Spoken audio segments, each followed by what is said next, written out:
The breaking point. Michael and Jennifer had been married for 10 years. They had a lovely home in the suburbs and a beautiful 7-year-old daughter named Emily. Life was generally good. Both had stable jobs, and their family was the center of their world.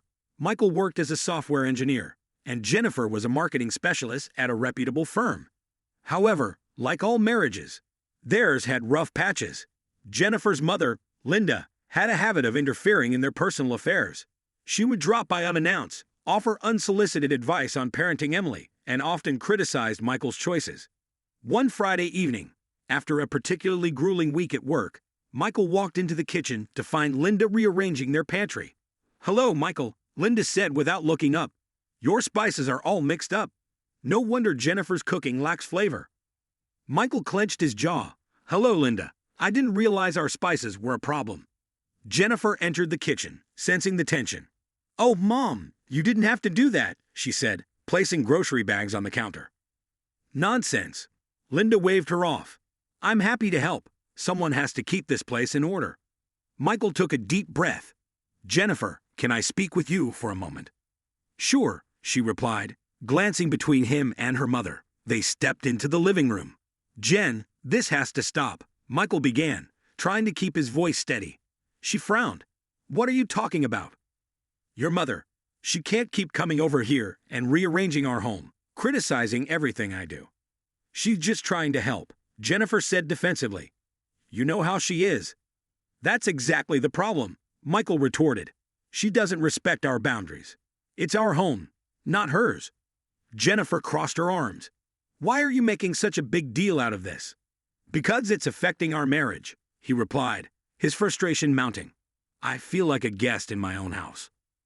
"Maybe if you were around more, she wouldn't feel the need to step in," she snapped. He stared at her in disbelief. "I work long hours to provide for this family. And I don't." Jennifer shot back. "I'm juggling a career and taking care of Emily. Mom is just helping out." "Helping? By undermining me every turn." "You're overreacting," she dismissed. "No, I'm not," Michael said firmly. "We need to set some boundaries with her." "Well, I'm not going to push my mother away," Jennifer stated. "If you have a problem, maybe you should adjust your attitude." Michael felt his temper flare. "My attitude? This is ridiculous." "What's ridiculous is you blaming my mother for your shortcomings," she retorted. At that moment, Linda walked into the living room. "Is everything okay?" "Everything's fine, Mom," Jennifer assured her. Michael shook his head. "No, everything is not fine." "Don't talk to her like that," Jennifer warned. "Like what?" "I'm expressing my feelings, which apparently don't matter to either of you." Linda pursed her lips. "Perhaps I should leave." "Perhaps you should," Michael agreed. "Michael," Jennifer exclaimed, "you're being incredibly rude." "Am I? Or am I finally standing up for myself?" Linda grabbed her purse. "I think it's best if I go. Call me later, dear." After Linda left, Jennifer turned to Michael, fury in her eyes. "How dare you speak to my mother that way? How dare I? How dare she invade our privacy and criticize me constantly? She's done nothing but support us." "Support us?" "She's driving a wedge between us, and you can't even see it." "Maybe the problem isn't her," Jennifer said coldly. "Maybe it's you." "Unbelievable," Michael muttered. "You know what? I'm done talking." "Fine by me," she snapped, storming upstairs. Frustrated, Michael went into the kitchen.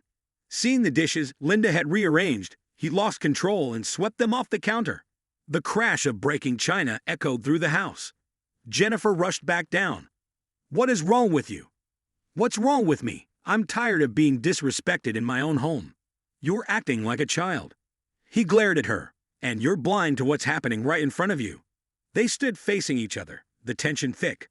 Finally, Jennifer shook her head and walked away.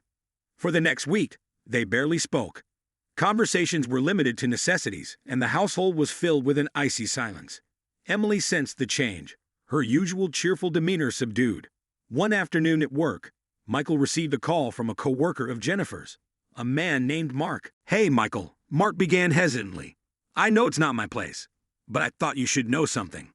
Michael's stomach dropped. "What is it?" "Edward, a guy from our department, has been bragging about being with Jennifer." Michael gripped the phone tightly. What do you mean, being with? Mark sighed. He claims they slept together after work a few days ago. I don't know if it's true, but I thought you should be aware. A mix of anger and disbelief washed over him. Thank you for telling me. Ending the call, Michael sat at his desk, his mind bracing. Could Jennifer have done this? Despite their fight, he never imagined she would be unfaithful. That evening, he waited in the living room for Jennifer to come home. When she walked in, she seemed surprised to see him. "You're home early," she commended. "We need to talk," Michael said seriously. She set down her bag. "About what?" "About you and Emily." A flicker of panic crossed her face before she composed herself. "What about him? Is it true? Did you sleep with him?" She looked away. "I don't think that's any of your business." Michael felt a surge of rage. "It absolutely is my business. I'm your husband." She met his gaze defiantly. "Well, you haven't been much of a husband lately. That's your justification for cheating on me?" "You drove me to it," she shouted. "You're never here, and when you are, all we do is fight. So you run off with the first guy who shows interest." "At least he appreciates me," she retorted. Michael was stunned. "I can't believe you." She shrugged. "Believe what you want." "Do you even feel any remorse?" he asked incredulously. She scoffed. "Why should I? You've been neglecting me for months. I've been trying to provide for our family." "That's just an excuse," she said dismissively. He stared at her, a mix of hurt and disgust.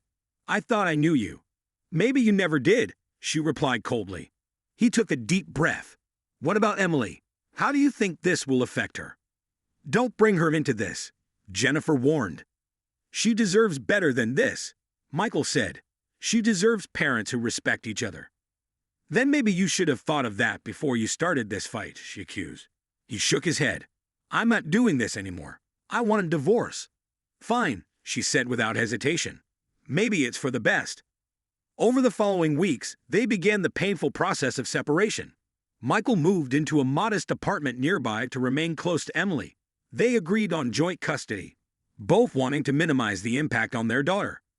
One evening, while Michael was helping Emily with her homework, she looked up at him with concerned eyes. "Daddy, why don't you and Mommy live together anymore?" He paused, choosing his words carefully. Sometimes, grown-ups have disagreements that they can't fix. "Did I do something wrong?" she asked softly. He hugged her tightly. "No, sweetheart. None of this is your fault. We both love you very much. Will you ever get back together?" He sighed. "I don't know, Emily. But no matter what happens, we're both here for you." She nodded, resting her head on his shoulder. "I love you, Daddy." "I love you too," he whispered. As time passed, Michael focused on rebuilding his life and being the best father he could be. He sought counseling to process his emotions and found solace in spending time with Emily. One day, he ran into Jennifer at Emily's school event. She approached him cautiously. "Hi, Michael," she greeted. "Jennifer," he replied politely. "How have you been?" she asked. "Better," he admitted. She hesitated. "I wanted to apologize." He looked at her, surprised. "For what?" "For everything," she said sincerely. "I handled things poorly, and I hurt you." He nodded slowly. "Yes, you did." She looked down. "I don't expect forgiveness, but I wanted you to know that I'm sorry." He considered her words. "Thank you for saying that." "Maybe we can be civil for Emily's sake," she suggested. "I like that," he agreed. They managed to establish a cordial relationship, communicating effectively about Emily's needs. While the wounds hadn't fully healed, Michael found peace in moving forward.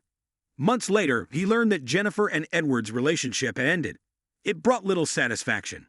Instead, he felt a sense of closure. One afternoon, while walking in the park with Emily, she pointed to a group of ducks. "Look, Daddy, they're a family." He smiled. "They are. Even though we don't all live together, we're still a family, right?" she asked. "Absolutely," he assured her. "Family isn't just about where you live. It's about love and being there for each other." She grinned. "I'm glad." As they continued their walk, Michael realized that despite the pain and challenges, he still had something invaluable: his relationship with his daughter. With each passing day, he grew stronger, hopeful for what the future might hold.